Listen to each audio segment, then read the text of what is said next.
बच्चों centre of mass का ये क्वेश्चन बहुत ही इंपॉर्टेंट है और बहुत फेमस क्वेश्चन भी है।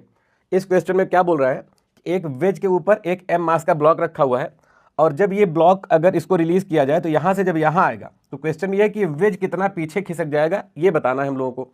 और ये स्मूथ सरफेस पर वेज हमारा रखा हुआ है, तो सबसे पहले तो ये जानते हैं कि पीछे क्यों खिसकेगा।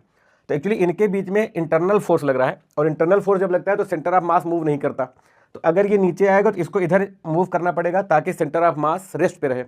तो ऐसे क्वेश्चंस को केवल 2 ही लाइन में सॉल्व किया जा सकता है। वैसे तो इसको फंडामेंटल से बहुत लंबे तरीके से लोग सॉल्व करते हैं, लेकिन इसको ट्रिक अगर लगा दो तो केवल 2 लाइन में ही सॉल्व हो जाएगा। जब इंटरनल फोर्स लगे और सेंटर ऑफ मास मूव ना करे तो आप इस फार्मूले को यूज़ करो और इसमें वैल्यूज कैसे डालनी है ये आपको समझना है। देखो अब इसमें हमें कैसे करना होगा, ये वाला ब्लॉक जो है वो जब नीचे आएगा तो आप जरा सा देखो, इसका मास ले लो इस बॉडी का m और इन 2।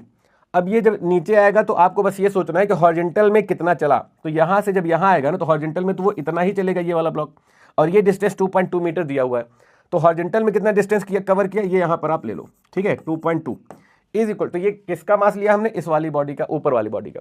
अब इस बॉडी पर आ जाओ वेज के ऊपर, अब ये कितना इधर चलेगा, जब ये इधर चला तो ये इधर कितना चलेगा, ठीक है। तो ये हॉरिजॉन्टल में 2.2 चला तो ये इधर कितना चलेगा ये हम लोगों को निकालना है।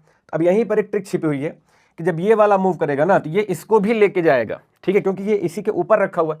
तो जब इसका मास लोगे तो इस वाले को ऐड कर देना, ठीक है, क्योंकि ये इसी के ऊपर है। तो नीचे वाले ब्लॉक का जब भी मास लेंगे तो ऊपर वाले मास को ऐड कर देना, तो 10m और m मिलके हो जाएगा 11m और इंटू मान लो ये x2 डिस्टेंस चला, यही हमें निकालना है, ठीक है, कितना चला x2 डिस्टेंस, ठीक है।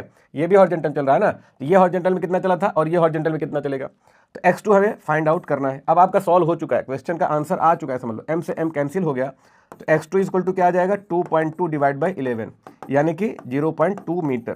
तो ये हमारा आंसर हो गया। तो केवल 2 लाइन का ही इसका कैलकुलेशन है, ये फार्मूला आपको याद रखना है और कैसे वैल्यू पुट करनी है ये बहुत ही इंपॉर्टेंट है।